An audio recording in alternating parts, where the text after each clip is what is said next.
बिस्मिल्लाहिर्रहमानिर्रहीम। अस्सलाम वालेकुम स्टूडेंट्स।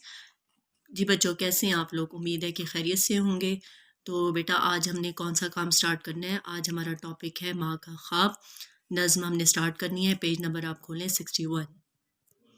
जी बच्चों, वैसे तो अल्लामा इकबाल की बहुत सारी नज़में हैं, लेकिन अल्लामा इकबाल की ये जो नज़म है माँ का ख्वाब, इसमें माँ के ख्वाब के बारे में अल्लामा इकबाल ने क्या कहा है, ये मैं आपको बताऊँगी। अल्लामा इकबाल नज़्म में ऐसी माँ का जिक्र कर रहे हैं जिस माँ का जवान बेटा मर गया तो वो अपने बेटे को याद करती रहती थी और हर वक्त रोती रहती थी। एक रात उसने ख्वाब में देखा कि उसका ये रोना उसके बेटे के लिए कोई फ़ायदा नहीं दे रहा।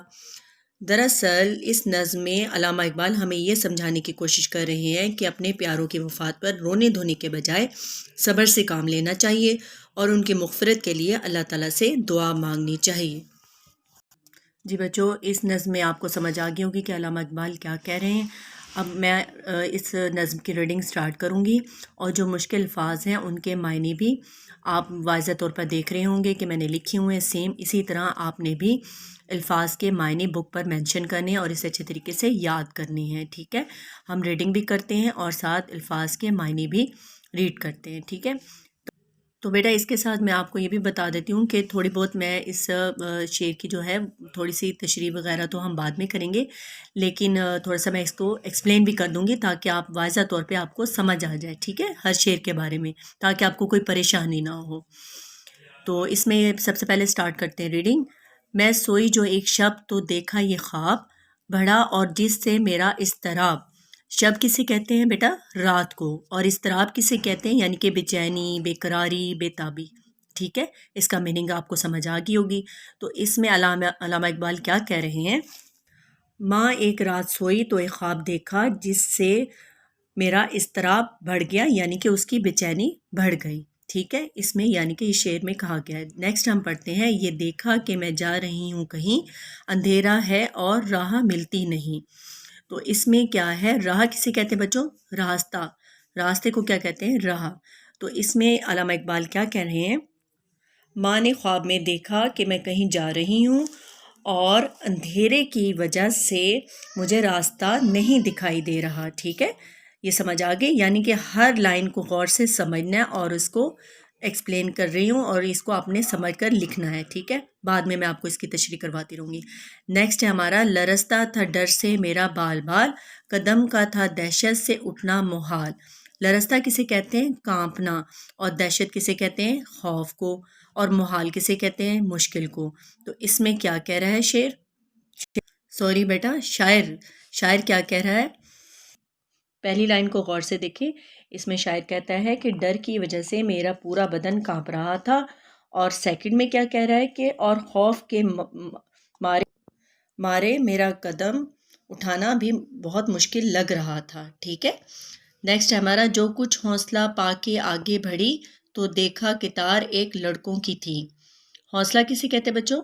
हिम्मत को। इस शेर में शायर क्या कहता है कि मैंने जो, माँ यानी कि कह रही होती है बच्चों, यानी कि माँ कहती है कि मैं कुछ हौसला करके जब आगे बढ़ी तो देखा कि लड़कों की एक कतार थी। ठीक है, यानी कि कुछ लड़के लाइन में खड़े हुए थे। ठीक है, ज़मुर्द की पोशाक पहने हुए, ज़मुर्द सी पोशाक पहने हुए, दिए सबके हाथों में जलते हुए। ज़मुर्द किसे कहते हैं बेटा? सब्ज़ पत्थर को। पोशाक किसे कहते हैं? लिबास को। दिए किसे कहते हैं? चिराग को। तो इस शेर में शायर क्या कहते हैं? लड़कों ने सब्ज़ रंग का लिबास पहना हुआ था और इन सब के हाथों में दिए जल रहे थे। ठीक है बच्चों, आपको समझ आ रही होगी। नेक्स्ट हमारा शेर है कि वो चुपचाप थे आगे पीछे रवां, खुदा जाने जाना था उनको कहाँ। रवां किसे कहते हैं? जारी को। तो इसमें शेर में क्या कहा है शायर ने? वो लड़के चुपचाप आगे पीछे जा रहे थे और मालूम नहीं वो कहाँ जा रहे थे। नेक्स्ट हमारा शेर शुरू होता है। इसी सोच में थी कि मेरा पिसर मुझे इस जमात में आया नज़र। पिसर किसे कहते बेटा? बेटे को। जी बच्चों, इस शेर का मतलब बहुत आसान है, यह आपको बहुत आसानी से समझ आ गया होगा। माँ कहती है कि मेरा बेटा मुझे इस जमात में नज़र आया। جی بچوں، آپ کو اچھے طریقے سے سمجھ آ گئی ہوگی۔ نیکسٹ پھر ہم ریڈنگ سٹارٹ کرتے ہیں۔ اگلے پیج پر کھولیں 62۔ وہ پیچھے تھا اور تیز چلتا نہ تھا، دیا اس کے ہاتھوں میں جلتا نہ تھا۔ جی بچوں، اس شعر میں کس کے بارے میں بات ہو رہی ہے؟ یعنی کہ اس کے بیٹے کے بارے میں بات ہو رہی ہے۔ وہ پیچھے تھا اور آہستہ چل رہا تھا اور اس کے ہاتھ میں پکڑا ہوا چراغ بجھا ہوا تھا۔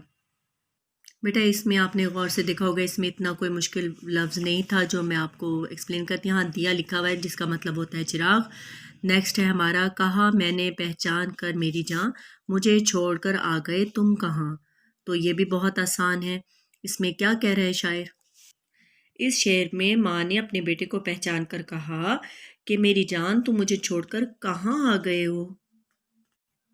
جدائی میں رہتی ہوں میں بے قرار، پروتی ہوں ہر روز اشکوں کے ہار۔ جی بیٹا، بے قرار کسے کہتے ہیں؟ بے چین کو، اس کا میننگ ہے بے چین۔ اور پروتی کیا ہوتا ہے؟ پرونا، پرونا کا میننگ ہے سینہ، ٹھیک ہے۔ اور اشکوں یعنی کہ آنسوں۔ تو کیا ہوگا اس میں؟ کیا کہہ رہا ہے؟ اس میں ماں اپنے بیٹے سے کہتی ہے کہ میں تمہاری جدائی میں بے قرار رہتی ہوں اور ہر روز اشکوں کے ہار پروتی ہوں، یعنی کہ روزانہ میں روتی ہوں۔ ٹھیک ہے بچوں، آپ کو سمجھ آ رہی ہوگی یقیناً۔ نیکسٹ ہے ہمارا، نا پرواہ ہماری ذرہ تم نے کی، گئے چھوڑ اچھی وفا تم نے کی۔ ماں اپنے بیٹے سے کہتی ہے کہ تم نے ہماری ذرا بھی پرواہ نہیں کی، یہ تم نے کیسی وفا کی ہے کہ ہمیں چھوڑ کر چلے گئے ہو۔ جو بچے نے دیکھا میرا پیچ و تاب، دیا اس نے منہ پھیر کر یوں جواب۔ جی بچوں، پیچ و تاب کسے کہتے ہیں؟ غصے کو، اور دیا میں آپ کو بتا چکی ہوں۔ بچے نے ماں کی پریشانی دیکھی تو اس نے اپنا منہ پھیر کر یوں جواب دیا، رلاتی ہے تجھ کو جدائی میری، نہیں اس میں کچھ بھی بھلائی میری۔ بھلائی کسے کہتے ہیں بچوں؟ بہتری کو۔ جی بچوں، اس میں ماں اور بیٹے کی آپس میں بات چیت ہو رہی ہوتی ہے۔ تو اب بیٹا کیا کہتا ہے کہ تجھے جو میری جدائی رلاتی ہے اس میں میرے لیے کچھ بھلائی نہیں ہے، یعنی کہ بہتری نہیں ہے، ٹھیک ہے۔ آگے کیا ہے کہ کہہ کر وہ کچھ دیر تک چپ رہا، دیا پھر دکھا کر یہ کہنے لگا۔ یہ سب کچھ کہنے کے بعد بیٹا تھوڑی دیر خاموش رہا، پھر دیا دکھا کر کچھ کہنے لگا۔ کیا کہنے لگا؟ پھر آگے سے پڑھتے ہیں ہم کہ سمجھتی ہے تو ہو گیا کیا اسے، تیرے آنسوؤں نے بجھایا اسے۔ تو بیٹا اپنی ماں سے کیا کہتا ہے؟ وہ کہتا ہے کہ تو یہ جانتی ہے کہ اسے کیا ہوا ہے؟ اسے تیرے آنسوؤں نے بجھایا ہے۔ کسے بجھایا بچوں؟ دیے کو، ٹھیک ہے، کو دیے نے، ماں کے آنسوؤں نے۔ تو بچوں دیا کس سے بجھا؟ ماں کے رونے کی وجہ سے، ٹھیک ہے۔ جی بچوں، آپ کو اب پورے چیپٹر کی اچھے سے ریڈنگ میں نے ایکسپلین کر دی ہے۔ آپ نے بہت اچھے سے ریڈنگ کرنی ہے، اور جو مشکل الفاظ ہیں ان کے خاص طور پہ آپ نے میننگ بھی لکھنے ہیں، اور میننگ کا میں پیج املا کا پیج مینٹین کروا دیتی ہوں، آپ نے اس کا لازمی لکھ کر بھیجنا ہے املا بھی، ٹھیک ہے۔ اب ہم املا کا پیج مینٹین کرتے ہیں، وہ آپ کا گھر کا کام ہوگا۔ جی بچوں، آپ اپنی نوٹ بک پر پیج مینٹین کریں گے، آج کی ڈیٹ مینشن کریں گے، منگل 12 جنوری 2021۔ آپ نے گھر کا کام مینشن کرنا ہے، عنوان لکھنا ہے ماں کا خواب، ٹاپک انڈر لائن کریں گے۔ اور بیٹا جو املا میں نے آپ کو مشکل الفاظ کے میننگ بتائے انہیں اچھی طرح سے یاد کرنے ہیں، اور وہی املا کے الفاظ آپ نے لکھنے ہیں، ٹھیک ہے، 1 سے لے کر 15 تک۔ یہ آپ نے مجھے لازمی فیڈ بیک بھیجنا ہے، ریڈنگ کا بھی اور املا کا بھی، ٹھیک ہے بچوں۔ اللہ حافظ۔